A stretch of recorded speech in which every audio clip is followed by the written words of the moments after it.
Good evening, everybody. Like he just said, we don't speak that much here in Finland, as you all know. All right. So tonight's topic is about how we do TV ads, and more specifically, how do Supercell artists and especially character artists fit into that. So we do part of those ads in-house. It's a small part, but very important part, and that's all the characters.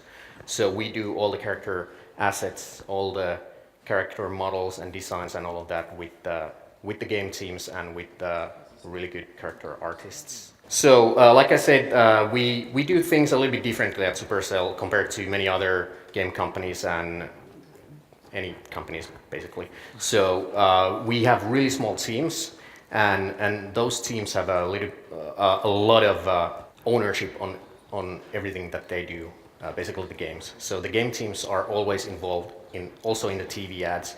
The guys from Clash teams spend a lot of late night hours talking on phone about these TV ads with the production company and the director and all that stuff. So I'm really proud that of the game team. Because we're small companies, small teams, we have to use also partners to help deliver these kind of awesome things. So I'm gonna show you the TV ad we did for last holiday season. It was played in all the cinemas, or most of the cinemas in the States and other countries, not sure which ones, but at least in the North America. And it was played in right before the Star Wars movie. So this is kind of a big deal for us. So the production company, it's PsyOp, based in LA and New York, and our creative agency, Barton F. Graff, did the scripting with the team in Helsinki. So I just want to credit them also. So let's take a look at the ad. It's a couple minutes long, so enjoy. Time to go to sleep, James. You haven't told me a story yet. Okay. Yes! This is the true story of a powerful and courageous father and his chubby pup of a son. It's called The Legend of the Last Lavapup. There were once two warring clans, the Barbarian Party and the Immortals.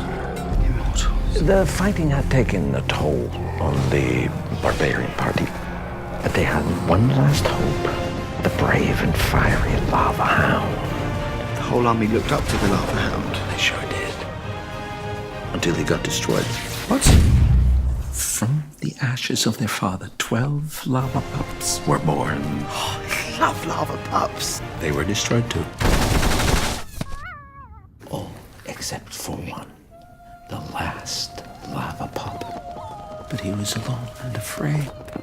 Wait, hang on. The whole army is gone. And his dad has gone. Yep. And his brothers are gone. Why are you telling me this story? Patience. When all seemed lost, Lava Pup heard a voice. Pa, Bernadette. His dad is back. Then Lava Pup attacked. But the enemy king was waiting. Oh, this is exhausting. But did Lava Pup give up? Yes. No, he didn't. Time was running out.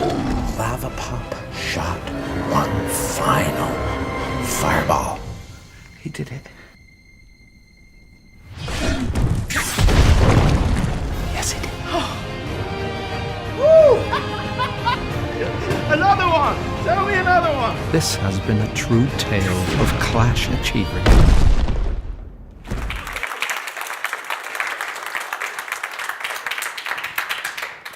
So as you might guess, it was probably the most awesome project, at least I've been working on. So yeah, it was a blast. All right, so I want to walk you through quickly on how we as a client work with the character assets, because I think that's the kind of a specialty in how we work and how the artists work at Supercell compared to many other things. Our small in-house character art team, we have a few artists there working on these characters you just saw in the ad, and we basically received the character designs and models, the really low res stuff from the game teams, and this team will then take those and make the high res versions of those characters and add all the kind of a stylized design that you see there. You probably don't pick up from the game. So, that's bright. So the pipeline, this is not like an official definition of the pipeline or anything, but it's basically how we work. So, just like I said, we receive the design. It could be just a 2D, depending on the game, it could be just a 2D concept of the character or the low-res model. And then one guy in the character team works on the character model, basically sculpting and doing high-res version. And then we have character TDs who rig and shade the characters so that they're ready for basically animation, like feature animation quality. All right, so I'm just gonna show you a small sample on the typical kind of a thing we're receiving from the game team. So normally some really rough concepts. Here you can see the progress that happens to get into this point. So this is the in-game model from the game in Clash of Clans. So we receive a lot of this kind of stuff, and then imagine this guy being in the TV ads. It looks kind of cool, but not as cool as it should be, like with the quality. In the game, it works perfectly. So then we take it to the up-res, and I don't know, up-res is that even a word, but anyway.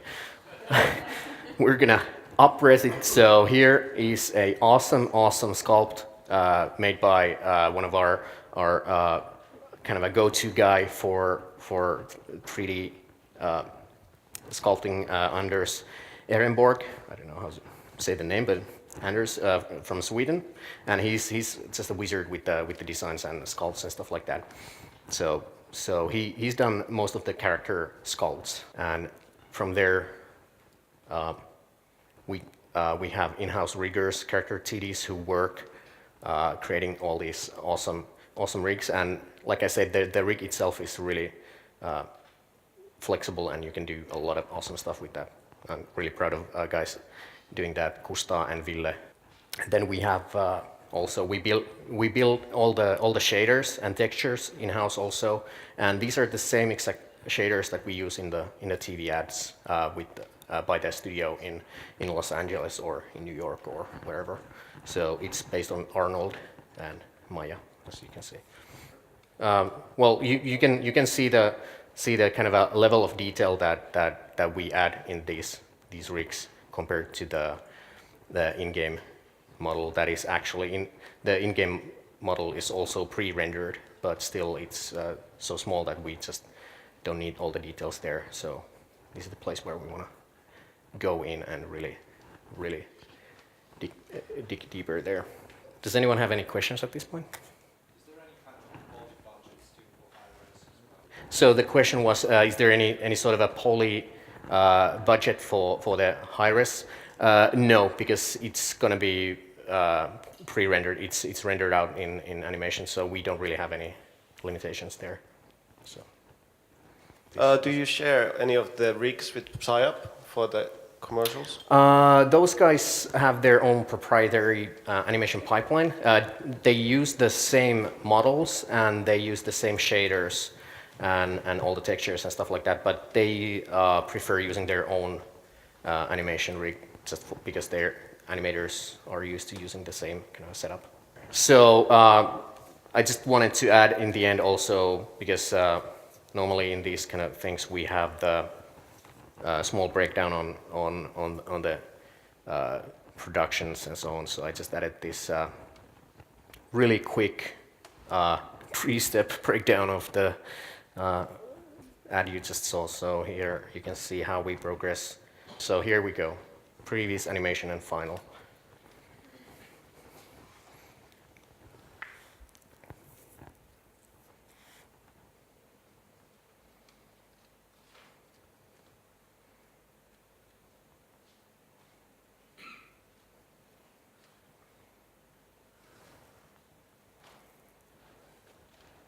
All right.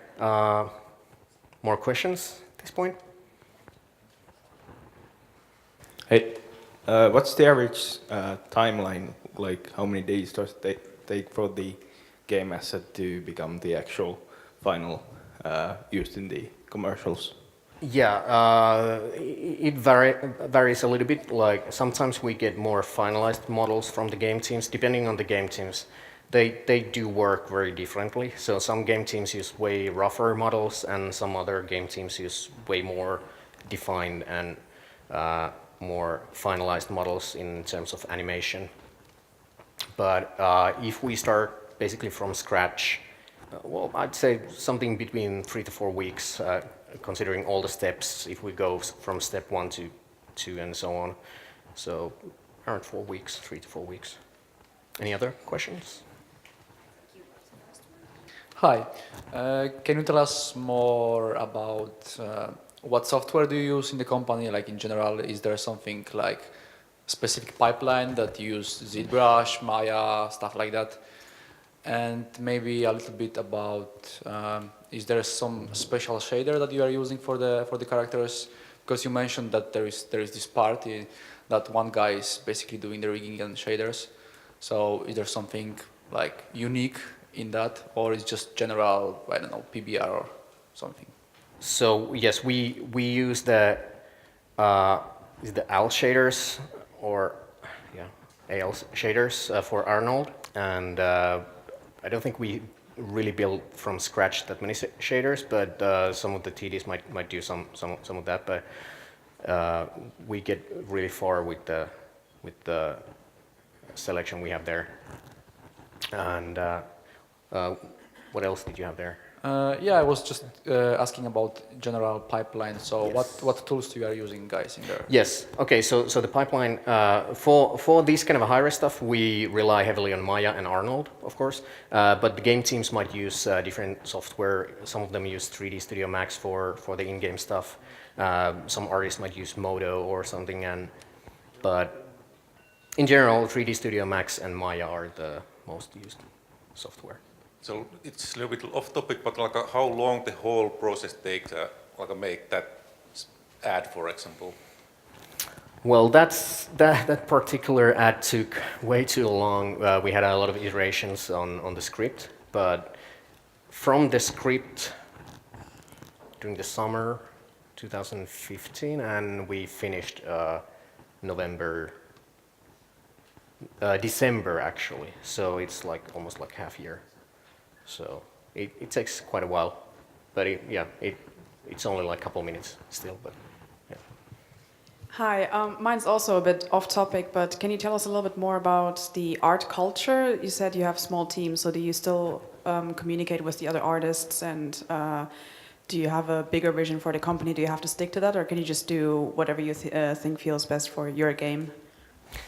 It's totally up to the game team to come up with any style they wanna do. Of course, we kind of have some sort of a idea of what a Supercell game should be, but that of course might vary a little bit between the players or the developers. But the culture is, I would say, it's pretty awesome, at least on how I see it. We do meet up now and then and just share whatever we're doing and what we like to do, and it's the kind of a freedom is pretty unique, I would say, because no one from the top will tell you how things should look. Only the game team together will decide how the game looks. Hi, you said you, of course, for broadcast, it's pre-rendered, but for the in-game assets, they, as far as I see, I think they are also pre-rendered assets. But do you still have any kind of poly count budget for in-game assets? As long as they're pre-rendered, it really doesn't matter. The render takes place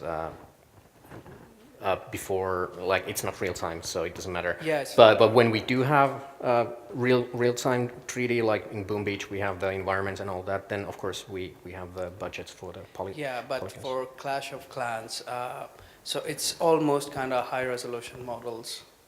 Yeah, they're relatively high resolution, and of course they're still subdivided during the render still many times.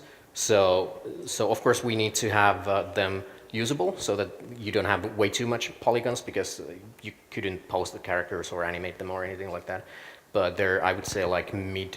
I don't know if that's even a like proper term, but kind of a mid resolution. So few tens thousands of polygons per character. Okay, thanks. I was wondering, when you do the 3D renders for the in-game, like for the sprites, do you use Arnold or Maya? How is the workflow for the sprite for the in-game against, like, let's say, cinematic? I understand cinematic is like the full animation, but for the sprite technique, how is the workflow for that?